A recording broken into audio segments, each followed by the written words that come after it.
नमस्कार दोस्तों, मैं पूजा और हमेशा की तरह बहुत अच्छी हूँ और आपके साथ हूँ अपने विचारों के साथ। सबसे पहले आप सबको सुप्रभात। देखिए, सच में सुबह के 7:30 के बीच का टाइम है और मैं आप लोगों के साथ अपनी थॉट्स शेयर करना चाहती हूँ। हालांकि मैं आपसे टाइम टू टाइम अपनी थॉट्स हमेशा शेयर करती हूँ, एक्सपीरियंसेस शेयर करती हूँ और गाइस ट्रस्ट मी कि वो मेरे ही एक्सपीरियंसेस होते हैं और मेरे ही थॉट्स होते हैं जो मैं कहीं ना कहीं अपने जीवन में फॉलो करती हूँ या मैं अग्री करती हूँ जिन चीज़ों से, मैं वही आपके सामने बोलती हूँ। अब मुझे इस बात की कोई फिक्र नहीं है क्योंकि मेरा टॉपिक ही ये है कि बेफिक्रे बनना। तो मुझे इस बात की कोई फिक्र नहीं रहती कि मुझे कितने लोग देखेंगे, मुझे कितने लोग सुनेंगे, कितनों तक मेरी बात पहुंचेगी। लेकिन बस मेरी अंदर से, मेरे आत्मा से, मेरी चेतना से ये आवाज आती है कि मुझे जो मैं करती हूँ, जिससे मुझे फायदे होते हैं, वो मुझे आप लोगों के साथ शेयर करना चाहिए। और भूपेश सर जो मेरे साथ इतने दिनों से हैं, मैं उनके साथ जुड़ी हुई हूँ, तो उसी वजह से मतलब हम लोग का ये एजेंडा है कि जितने अपनी अच्छी थॉट्स हैं उन्होंने मुझे ये एक प्लेटफॉर्म दिया। अदरवाइज आजकल यूट्यूब चैनल बनाना कोई बड़ी बात नहीं है, सब अपना अलग अलग रन कर सकते हैं, लेकिन हम यूनिटी के साथ एक अच्छी थॉट्स को बढ़ावा देना चाहते हैं। तो मेरा जो मैं किसी और का नहीं जानती, अपना फोकस जानती हूँ कि मेरा फोकस व्यूअर्स बढ़ाने में नहीं है, मेरा फोकस यूट्यूब से पैसे कमाने का नहीं है।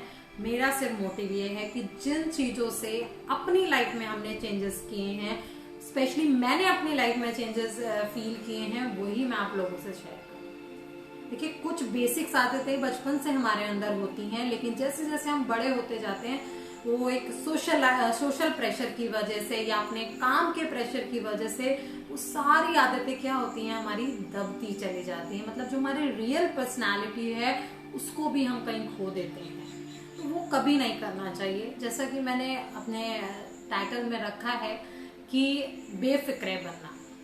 तो जितने लोग भी शांति की राह में चलना चाह रहे हैं कि हमें शांति मिल जाए या फिर हमें सत्य का बोध हो जाए या हमें ध्यान में हम उतर जाएं, मेडिटेशन हमसे होता ही नहीं, हम तो बैठ ही नहीं पाते हैं। तो मैं पहले भी बता चुकी हूँ कि ऐसा नहीं है कि मैं बचपन से मेडिटेशन कर रही हूँ।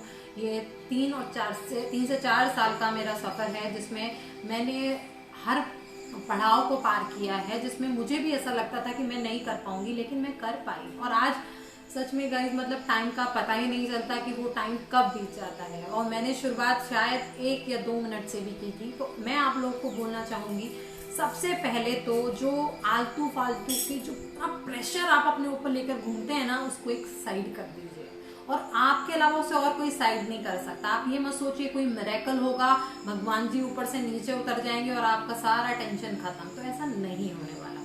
जो आपकी फिजिकली प्रॉब्लम है या जो आपकी सांसारिक प्रॉब्लम है वो आपको बुद्धि की सहायता से ही हटानी होती है। और उससे सबसे ज्यादा जो इम्पोर्टेंट है वो ये है कि हम थोड़े से बेफिक्र बने। बेफिक्र मतलब हम अपनी ही धुन में चलें। और अपनी ही धुन का मतलब ये नहीं होता है कि जो चाहे हम मार काट करें, जो चाहे हम फन करें, मैं उसकी बातें मैं नहीं करती। वो आप जो करते हैं वो आपका खुद का एक पर्सनल मतलब सेटिस्फेक्शन है या पर्सनल आपकी नीड्स है कि जो आप कर रहे हैं। लेकिन मैं जो एक जनरल बात कर रही हूँ वो सिर्फ इतनी है कि आप लोगों का सुनना बंद करिए। अगर आप ध्यान में प्रवेश करना चाहते हैं तो वो लोगों का सुनना बंद कीजिए, वो दीवानगी अपने अंदर लाइए, वो पागलपन अपने अंदर लाइए जिससे आप किसी दुनिया को भूल जाएं। क्योंकि जब आप बाहर की दुनिया से अपना कांटेक्ट खत्म करेंगे, कांटेक्ट मतलब ऐसा नहीं है कि आप पड़ोसी से बात करना बंद कर दें या फिर आप अपने रिलेटिव से बात करना कर दें। मेन मतलब आपको इतना अफेक्ट ना करें वो लोग कि आप अपना डेली रूटीन या अपने जितनी भी चीजें हैं, जो अपनी पर्सनल चीजें हैं, उनको आप अफेक्ट कर लें। जैसे कोई हमें बोलता है कि यार तुम तो बेवकूफ हो, तुम पागल हो, तुम्हारे बस की कुछ नहीं है, तुम तो ये नहीं कर सकते, वो नहीं कर, उन लोगों की तो बात आप बिल्कुल दिल से लगाइए ही मत, सुनिए ही मत। ये बचपन से मेरे अंदर था कि मुझे जब चीजें अपने मतलब अपने लेवल पे मैं उनका चिंतन करती थी, अपने लेवल पे उनको ध्यान करती थी। तो मैं हमेशा ये ऑब्जर्व करती थी कि जो मैं सोचती हूँ वो मुझे रखना चाहिए। दूसरे का पर्सपेक्टिव अलग हो सकता है, मेरा अलग है, तो मैं अपना कभी रखने से डरी नहीं, और मैंने उतना ही सुना जितना जरूरी था। और जिस टाइम पे मैंने, एक टाइम ऐसा भी आया था, मैंने आपको बताया भी है कि मेरी लाइफ में भी ऐसा टाइम था कि मैं बहुत डिप्रेशन में रहती थी, बहुत ज्यादा हमेशा टेंशन, रोना, यही सब मेरी लाइफ का पार्ट बन गए थे। लेकिन उस वक्त में भी एक अंदर से एक बात थी कि किसी की फालतू सुनना नहीं। अफेक्ट होती थी, रोती थी, परेशान होती थी, अपनी इमेज खराब भी बनाती थी अपनी नजरों में, लेकिन फिर उठती थी कि नहीं, ये सब बकवास है, नहीं सुनने किसी की। ठीक है, बदतमीज कह लेंगे, ठीक है, नालायक कह लेंगे, नहीं किया इनकी नजरों में तो नहीं किया। तो उस थॉट के साथ आप आगे बढ़िए। मैं अपना एक्सपीरियंस बता रही हूँ कि वहां से आज तक की जर्नी है कि अब मुझे लगता है कि टेंशन कुछ है ही नहीं। टेंशन को हैंडल करना आ गया है, उसको टैकल करना आ गया। ऐसा नहीं है लाइफ में स्ट्रगल कम हो जाते हैं, खत्म हो जाते हैं, लेकिन हम अपनी सोच से उनको अच्छी तरह से टैकल कर सकते हैं।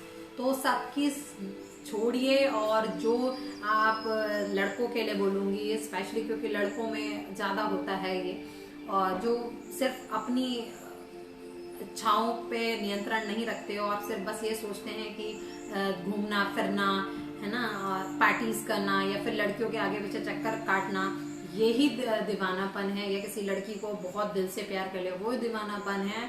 तो ये सब आपको कुछ नहीं देने वाला, ट्रस्ट मी। ये सिर्फ आपको हो सकता है थोड़ी देर की खुशी दे दे, लेकिन जो असली आपको पागलपन लाना चाहिए अगर आप चाहते हैं तो सत्य की खोज में, कि आप कौन हैं, उसके लिए आप दीवाने बनिए, उसके लिए आप जिज्ञासु बनिए, तो आपको अपनी राह खुद मिलेगी। और आप ऐसे ही दूसरों की बातें सुन के वो क्या कहेंगे, ताऊ जी क्या कहेंगे, दादाजी क्या कहेंगे, पड़ोसी क्या कहेंगे, ये रिलेटिव्स क्या कहेंगे, इन्हीं में फंस के आप कुछ नहीं प्राप्त कर पाएंगे। तो मेरे हिसाब से तो आप दिल खोल के जिए, इस प्रेशर में मत रहिए। जितना प्रेशर में आप रहेंगे उतना आप ध्यान से अलग जाएंगे और भटकते रहेंगे। आपको खुद भी नहीं पता कि आपकी पूरी जिंदगी निकल जाएगी और आपको कुछ नहीं हासिल होगा। तो दोस्तों, मेरी बात आपको समझ आई है तो प्लीज इसे लाइक और शेयर भी करिएगा, और अपने जीवन में फॉलो करके देखिए। अभी से स्टार्ट कीजिए। जिनकी बातें भी आपको चुभती हैं उन्हें एक साइड करिए और बोलिए ठीक है, जो वो अपने रास्ते, हम अपने, हम जो चाहे करें, हमारी मर्जी। Thank you guys, thank you for watching.